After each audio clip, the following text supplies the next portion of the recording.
Hello guys, study with Abhijeet में आपका स्वागत है। आज हम बात करेंगे लैंग्वेज अक्रॉस द करिकुलम का। एक अलग टॉपिक है जो नियर अबाउट इम्पॉर्टेंट माना जाता है और ये मेनली डिफरेंसेस में ज़्यादातर पूछा गया है इस क्वेश्चन को।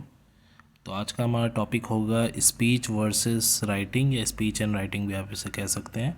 लेकिन इन दोनों के डिफरेंसेस के बहुत बार क्वेश्चन देखे गए हैं पेपर में। तो पहले हम पढ़ लेते हैं इसके बारे में कुछ इंट्रोडक्शन और फिर हम इसके डिफरेंसेस भी देखेंगे। तो स्पीच एंड राइटिंग होता क्या है? When we are children the process of speaking appear apparently without any effort. जब हम बचपन में बोलना सीखते हैं तो हम बोलना बिना कोई एफर्ट किए ही सीख जाते हैं, because of the environment that the child is expose to, यानी हमारे आसपास के वातावरण से।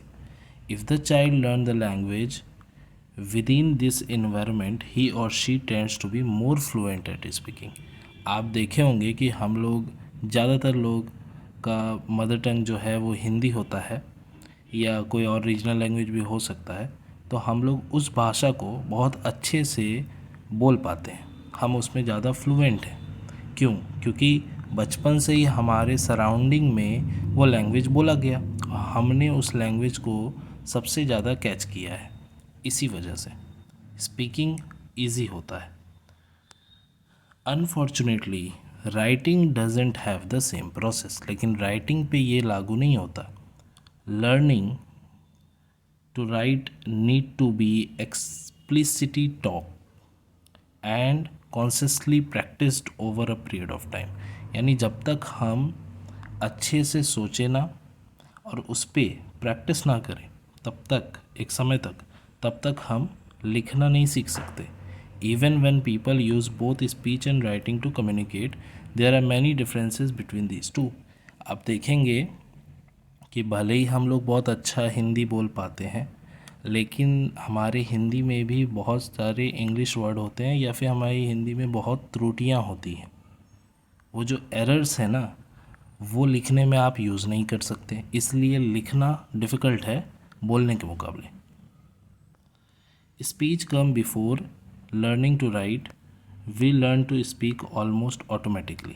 यानी बोलना तो हम ऑटोमेटिकली ही सीख जाते हैं, whereas writing need to be mastered.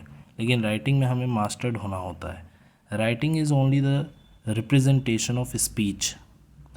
Written and spoken language differ in many way. और भी बहुत सारे तरीक़े हैं जिन्हें इन दोनों में फ़र्क देखा जा सकता है। Some form of writing are closer to the speech than other and vice versa.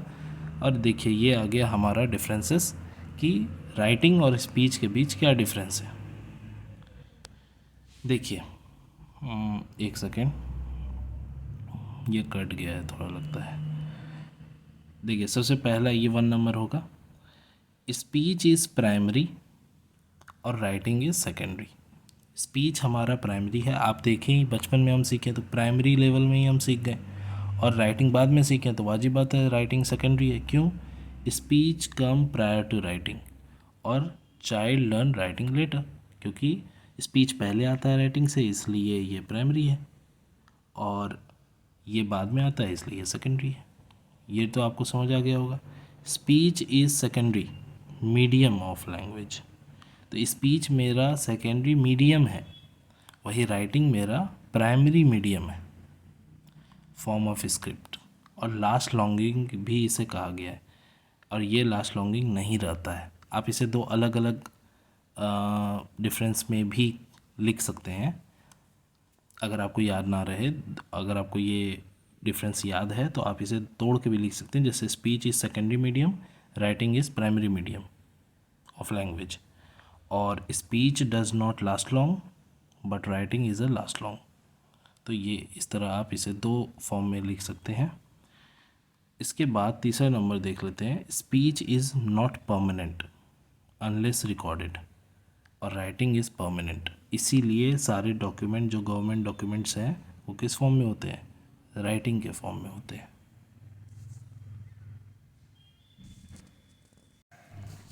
Speech is for immediate reaction. Speech जो है वो इमीडिएट रिएक्शन दिखाता है, वही writing text can communicate in space and time as long as possible. तो ये हो गया आपका चौथा डिफरेंस। पांचवा, Speech is usually dynamic interaction between two and more people. Context and knowledge play an important role.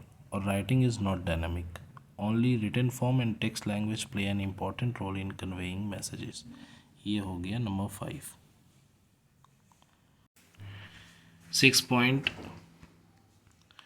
6 point बोल रहा है many peoples have the ability to speak unless they are mute.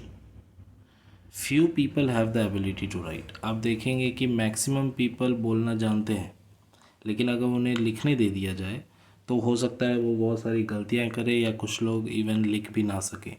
तो लिखना कठिन होता है, यह हमें पता चल पा रहा है. 7th पॉइंट क्या है? Speech is audible whereas written text is not, rather it is readable.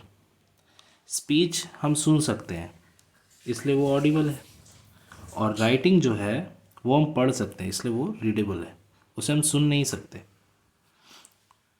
इसके बाद 8वां पॉइंट क्या है? It is usually informal and repetitive. ये इनफॉर्मल होता है और रिपीटेटिव होता है, और ये फॉर्मल होता है और कॉम्पैक्ट होता है. 8 नंबर. फॉर्मल तो आप समझ ही पा रहे हैं कि ये गवर्नमेंट डॉक्यूमेंट्स में अगर रिटन फॉर्म में ही इस्तेमाल में लिया जाता है तो वाजिब बात है ये फॉर्मल वर्क में काम आता है. और स्पीच आप देखेंगे एक नॉर्मल स्पीच भी हो सकता है, ज़रूरी नहीं है कि हर स्पीच फॉर्मल ही हो, तो इसलिए ये इनफॉर्मल और रिपीटेटिव भी हो सकता है. 9th पॉइंट कहता है some type of vocabularies are used mainly in speaking such as slang words and tag like you know, y'know and y'all etcetera, and some grammatical construction are only used in writing. इतने सारे point अगर आपको याद ना भी रहें तो भी कोई बात नहीं, और भी कुछ पॉइंट्स हैं, इसे भी एक बार देख लेते हैं. 10 नंबर पॉइंट है कि स्पोकन नो प्रूफ. स्पोकन का कोई प्रूफ नहीं होता, वेयर एज रिटन का हमेशा प्रूफ होता है. इसलिए आप देखेंगे कि कोर्ट में जनरली जो है रिटन में ही प्रूफ सबमिट किए जाते हैं, क्योंकि रिटन का प्रूफ होता है. आजकल तो स्पीच भी रिकॉर्डेड हो तो वो भी एक प्रूफ हो सकता है, लेकिन जनरली रिटन टेक्स्ट को ही प्रूफ माना गया है. 11th नंबर में देखिए गुड कम्युनिकेशन और प्रॉपर प्रोनाउंसिएशन होता है स्पीकिंग में, वही कम्युनिकेशन गैप थोड़ा हो जाता है और प्रोनाउंसिएशन भी डिफ़र कर सकता है राइटिंग में. अब देखिए इसे समझते हैं. कम्युनिकेशन पुअर कैसे?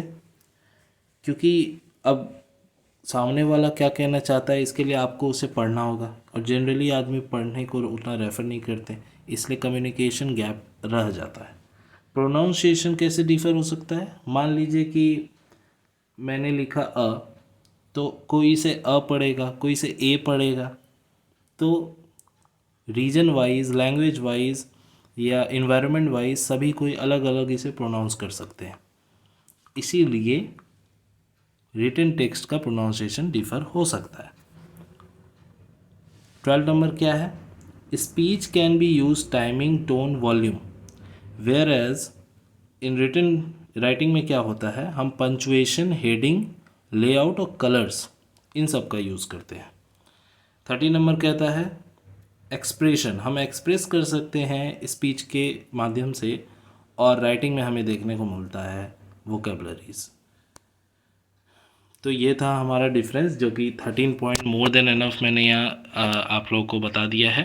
इसमें से आप मैक्सिमम 8 वहाँ पे लिख पाते हैं तो मोर देन एनफ है, और मुझे नहीं लगता इससे ज़्यादा इस टॉपिक को आपको और कहीं से पढ़ने की ज़रूरत पड़ेगी. Thank you for watching, hope you like my video. Please subscribe to my channel.